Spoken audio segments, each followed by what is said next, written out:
Hey there, my name's Alan Swinney. I'm a Proud Boy. I joined the Proud Boys in September of last year. I go to the rallies all over the country. I've been to Portland, Seattle, Rhode Island, Pennsylvania, New Orleans. I just go all over. I go anywhere where I expect Antifa is going to be there to try to shut these rallies down. They go and they attack. They attack people who go to these rallies. So I've got a bunch of guys who follow me around now. And they go to these rallies with me and try to counter Antifa when they show up to attack people. But we got a rally coming up June 1st in Providence, Rhode Island, and I've been to Providence, Rhode Island before. And there's about 150 violent leftist communists show up. They showed up with clubs, they showed up with mace, they showed up with bottles of piss to pour on people, and they did all of that. So I ended up having all that done to me. I had one guy hit me in the back. I was on the ground with one of them, and another one got me in the back with a bike lock and broke one of my ribs. So these people are showing up to do damage. Nobody on our side attacks these people first. They show up with all this stuff, and Antifa will always put their hands where they don't belong. They'll always assault somebody, always. So before we started going to the rallies, they assault World War II veterans and wheelchairs and women, and I just got tired of watching that go on, so I started going.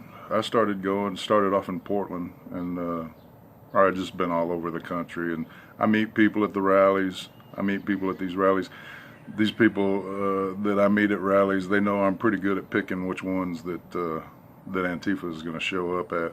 And Antifa follows me now too, so if they know I'm going to be at a rally, I mean, there's a higher chance of them being at the rally. So, but these people they're showing up to violate our constitutional rights. They're showing up to violate our constitutional rights to free speech, to peacefully assemble. They're violating our freedom of movement, and that's a dangerous game they're playing. So I'm a veteran. I'm a combat veteran, a Desert Storm veteran. I didn't go overseas and fight in a war to come back home and have my constitutional rights violated here. I'm not about that. That's not going to happen. Not while I'm breathing. So I go to these rallies where these violent leftists are doing this stuff, and I try to counter them. I've got friends that'll show up with me, but I need more friends. I need more friends to show up with me to these rallies. So we had. There was about 30 of us dealing with 150 of them in Providence on the last rally. And then I went to a rally in Philadelphia, and there's about 1,200 of them to our 50.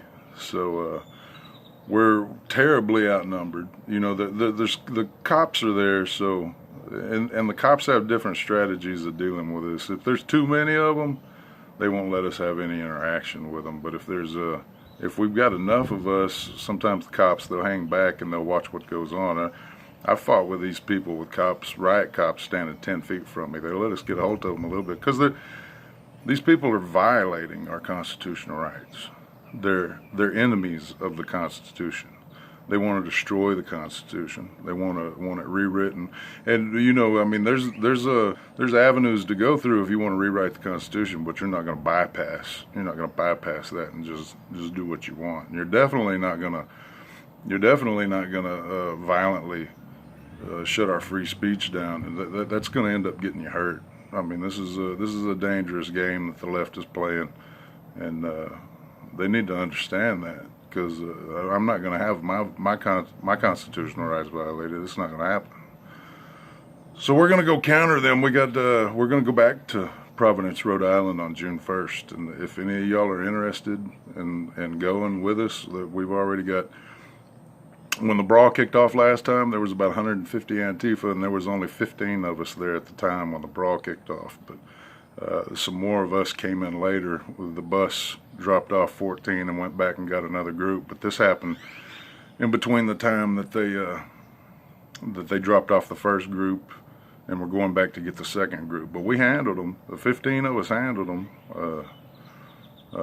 We dealt out some blows, and there's a video of that if you just search Alan Swinney on YouTube, and you can see what happened at the last Providence Rally. But we're going to go back.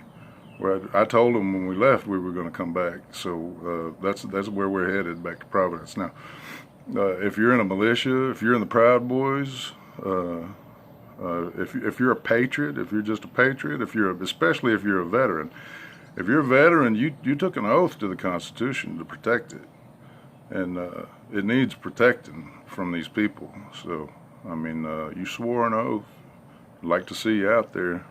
This is important. So, combat veterans, if you went overseas to fight people, we got people who need to. We got people we need to address back here at home. This is infinitely more important. So, I would like to see you out there. You can just comment on this if you're interested in going. I'll fill you in on all the details. But if you're a Proud Boy, not only is Antifa trying to get this rally shut down, but the Proud Boy leadership, the new chairman, Enrique, he's also trying to get it down now, shut down. So I don't. Enrique has no say whatsoever in what individual chapters do.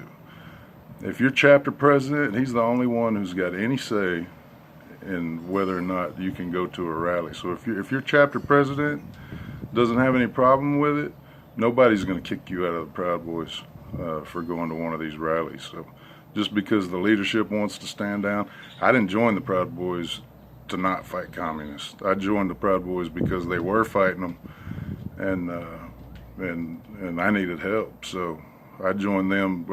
I joined them to help them do what they were doing. Now, since they changed their tactics, they're standing down, they're going to titty bars and taking cruises now. That's not what I joined for.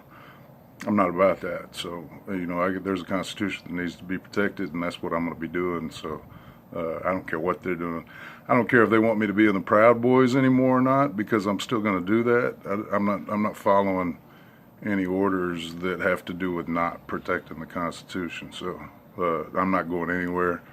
I'll start my own chapter. If you're in a chapter that's going along with this stand down bullshit, and you want to go to these rallies, and your president's going to kick you out of it, then just come over to my chapter, and we'll continue on with what we were doing. I don't give a shit what the new chairman wants to do. I don't care. I'm pretty sure that he's not after the best interest of the Proud Boys. So, if you want to defend the Constitution, come on, just follow me around, and we'll keep doing that. But I'm not ever going to stand down. So not while the Constitution's under attack. That's not what I'm about. So if they want to do that, they can go do that. They can go defend cruise ships and titty bars. I'm going to go defend patriots at rallies. So I'd appreciate the help from anybody who wanted to come help me do that. But June 1st, Providence, Rhode Island, that's going to be big. The Antifa's already put it out that the rally's going on, so I know they'll be there. So if you want to come on out, just and stand with us, leave a comment or something, and I'll be watching that, and I'll tell you what's going on. I'm not good at these live videos. I'm not one of those people who like to hear myself talk, but this is important. We need a show of force in Providence on June 1st. So anybody wants to come on out, give me a holler. Y'all take care.